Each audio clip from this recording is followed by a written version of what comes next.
Aku kan di tempatku ini aku selalu memberikan ini apa namanya seperti persembahan orang Cina itu Kak.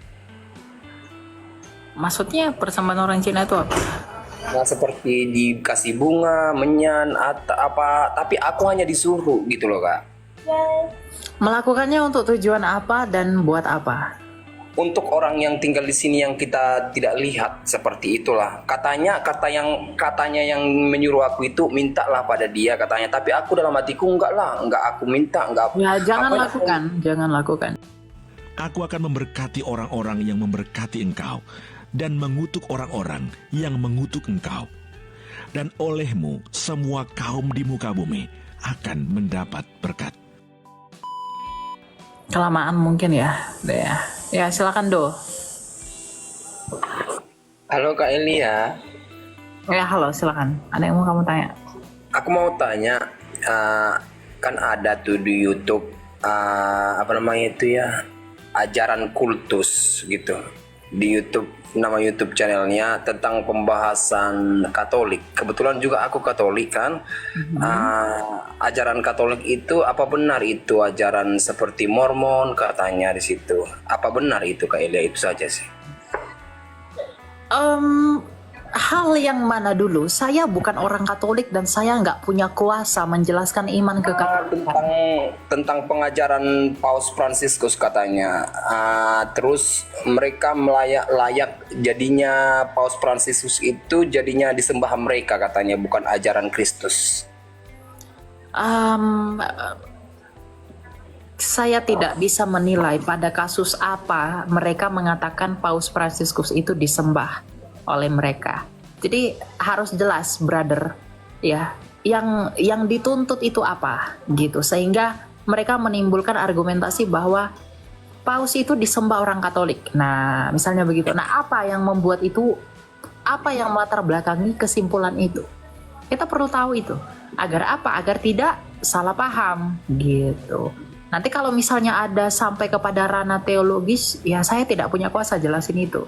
Kamu boleh tanya sama romo-romo Katolik, ya sama pengajar-pengajar di Katolik. Tapi kalau secara secara umum saya mungkin bisa bantu untuk menjawab gitu. Jadi masalahnya apa dulu, gitu. Harus jelas. Saya bisa mengulang. Itu aku tengok di YouTube kan, gini Kak, katanya ajarannya apakah udah dijelaskan di situ, karena ajaran Paus Francis itu menuju untuk dirinya katanya, untuk dirinya bukan seperti ajaran Yesus katanya, diajarkan untuk menyembah Paus bukan untuk menyembah Yesus, seperti itulah Kak Elia maksudnya. Itu yang aku tanyakan. Ya saya tidak tahu isinya apa bro, jadi saya nggak bisa menilai gitu. Ya jadi saya harap jawaban untuk kita. Satu lagi boleh Kak? Ya silakan. Aku kan di tempatku ini aku selalu memberikan ini apa namanya seperti persembahan orang Cina itu Kak. Maksudnya persembahan orang Cina itu apa? Nah, seperti dikasih bunga, menyan, atau apa, tapi aku hanya disuruh gitu loh Kak. Melakukannya untuk tujuan apa dan buat apa? Untuk orang yang tinggal di sini yang kita tidak lihat seperti itulah. Katanya yang menyuruh aku itu mintalah pada dia katanya, tapi aku dalam hatiku enggak lah, enggak aku minta, enggak. Ya jangan apa lakukan, jangan lakukan. Enggak, tetapi aku melakukan itu Kelia bukan untuk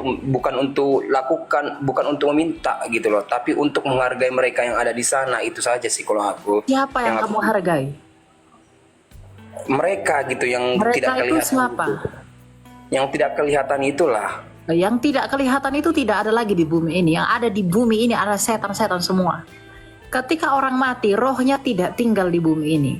Ya, ketika dia percaya Yesus, rohnya akan dituntun malaikat ke Firdaus. Ketika dia tidak percaya Yesus, dosanya akan menuntut dia ke alam maut. Jadi nggak ada orang di bumi ini, orang meninggal tinggal di sini tuh nggak ada. Ini bukan tempat mereka. Ya. Jadi tadi kita baca Efesus 6 ayat 12 bahwa itu roh-roh jahat yang ada di udara.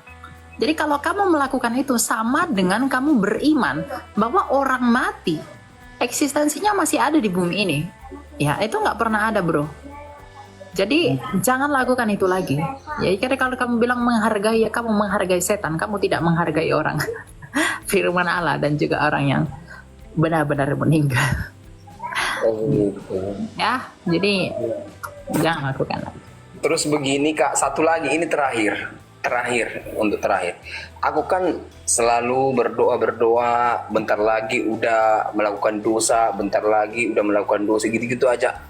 Gimana sih caranya, cara memulainya untuk apa namanya, biar dekatlah dulu gitu sama yang maha kuasa itu gitu.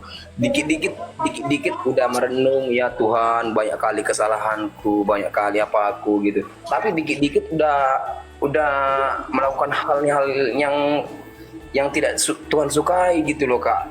Bingung kadang-kadang, udah minta ampun bentar-bentar udah melakukan hal yang tidak wajar, tidak disukai Tuhan gitu-gitu Kak. Bingung kadang-kadang gitu loh. Udah berapa lama ini ya, udah berapa tahun ini aku selalu kapan lah aku ya dituntut Tuhan untuk melakukan hal yang baik ya, untuk dekat sama dia.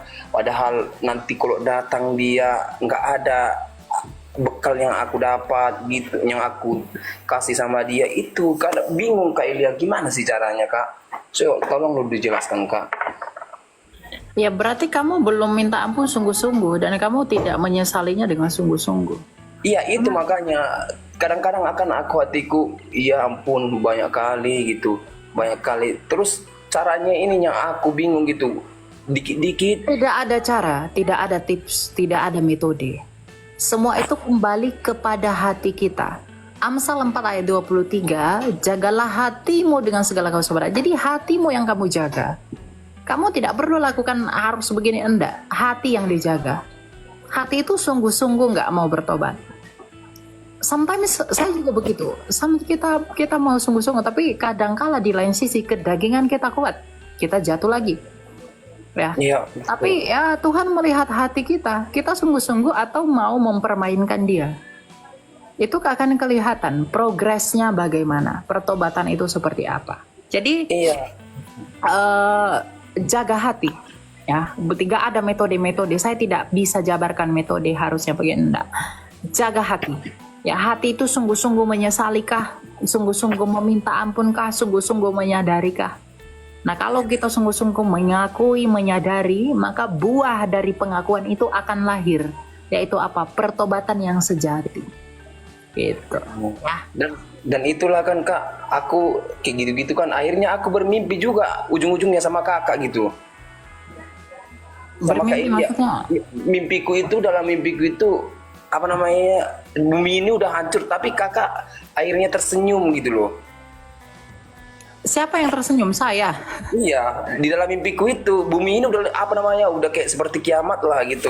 Aduh. Tapi Aduh, kakak itu bunga tidurmu saja itu. bukan, memang aku udah lama Kak sih untuk mempertanyakan hal-hal seperti ini sama kakak. Pengen kapan lah ya aku menanyakan seperti ini, tapi terlalu banyak yang naik kan, aku juga sibuk, akhirnya batal gitu Kak.